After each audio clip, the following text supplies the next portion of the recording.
Hello friends, welcome back to my channel. இன்றைக்கி வந்து ஒரு புட்டு ரெசிபி தான் பார்க்க போகிறோம். இது ரொம்ப ஹெல்த்தியான புட்டு, அதே மாதிரி இதில் நிறையா ஹெல்த் பெனிஃபிட்ஸும் இருக்குது. இது இந்த புரோக்கன் வீட் ரவா வச்சு தான் புட்டு செய்ய போகிறோம்.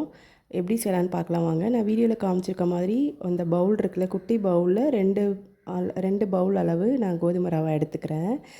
அதில் சுடு தண்ணியில் உப்பு போட்டுட்டு லைட்டாக தெளித்து மிக்ஸ் பண்ணி ஊற வைங்க. ஒரு 5 to 7 மினிட்ஸ் அது ஊற வைக்கணும். ஊற வச்சு பண்ணால் தான் அது நல்லா பொல பொலன்னு ஒரு மாதிரி ஒட்டாமல் இருக்கும். அப்படி இல்லைன்னா ஒரு மாதிரி நல்லாவே இருக்காது. அதனால தான் சொல்கிறேன். ஊற வச்சுட்டு அது தண்ணி தெளித்து ஊற வச்சுட்டு ஒரு பிளேட் போட்டு ஓரமாக வச்சுருங்க. சைடில் நம்ம எந்த பாத்திரத்தில் செய்ய போகிறோமோ, நான் இன்றைக்கி வந்து வாணலில் தண்ணி வச்சுட்டு லைட்டாக சூடு பண்ணிட்டேன். லைட்டாக புளியாக வரும்ல, அந்த ஸ்டேஜில் நான் பிளேட்டில் போட்டுட்டு ஸ்டீமிங் பிளேட்டில் போட்டுட்டு வாணலில் எடுத்து வச்சுட்டு ஒரு தட்டு போட்டு மூடிட போகிறேன். இது வந்து வேகிறதுக்கு ஊறிச்சின்னா ஈஸியாக வெந்துடும். கொஞ்சம் டைம் தான் எடுத்துக்கும். அது ஊறாமல் அப்படியே வச்சிங்கன்னு வைங்களேன், ஒரு மாதிரி ஹார்டாகிடும். நல்லாவே இருக்காது. நான் வந்து இது கிட்ஸ்க்காக தான் இது பண்ணுறேன். ஏன்னா என்னோடய பேபிஸ் ஒருத்தவர் வந்து ஸ்வீட் வெர்ஷன் லைக் பண்ணுவார். இன்னொருத்தர் வந்து கொஞ்சம் ரொம்பலாம் கிடையாது. ஒரு முட்டை தோசை, அந்த மாதிரி தோசை தான் அவருக்கு பிடிக்கும். இட்லி கூட சாப்பிட மாட்டாங்க.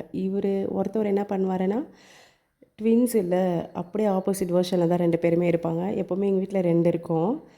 ஸோ இன்றைக்கி வந்து என்னோடய பெரியவருக்காக கோதுமை ரவை புட்டு பண்ணியிருக்கேன். அதுக்கப்புறம் அந்த 7 மினிட்ஸில் அது வெந்துருச்சான்ட்டு ஓப்பன் பண்ணி பாருங்கள். வேகலைன்னா மோர் தென் 2 டைம்ஸ் இன்னும் கொஞ்சம் நேரம் தண்ணி தெளித்து வேக வச்சுருங்க. வெந்த பிறகு ஒரு பாத்திரத்தில் மாற்றிட்டு அது வந்து ஆற வச்சுட்டு நீங்கள் போடுறதா இருந்தாலும் போட்டுக்கலாம், சுகர் அதெல்லாம். நான் வந்து ஆற வைக்காமல் அது கூடவே, அதாவது கொஞ்சம் லைட்டாக கை பொறுக்கிற சூடு சொல்லுவோம்ல, அந்த சூட்லேயே நான் தேங்காய் வந்து துருவி போட்டால் அவங்களுக்கு வாயில் பட்டால் சாப்பிட மாட்டாங்க. நான் ஆஸ் யூஷுவல் தேங்காவையும் ஏலக்காவையும் மிக்சியில் போட்டு பல்ஸ் பண்ணிவிட்டு அதில் ஆட் பண்ணிக்க போகிறேன். உங்களுக்கு வேணால் நீங்கள் துருவி ஆட் பண்ணிக்கலாம். பல்ஸ் போட்டுட்டு ஏலக்காய், தேங்காய் அது 2த்தையும் பல்ஸ் போட்டு அதை ஆட் பண்ணிவிட்டு ஃபைனலாக இதில் முந்திரி பருப்பு தாளித்து கொடுத்தா நல்லாயிருக்கும். நான் அது பண்ணலை. நீங்கள் ட்ரை பண்ணி பாருங்கள், சூப்பராக இருக்கும். இது கூடவே நாட்டு சக்கரை போட்டு மிக்ஸ் பண்ணிவிட்டேன். கொஞ்சம் சூடாக இருந்ததுனால அது ரொம்ப ஜூஸியாக இருக்குது.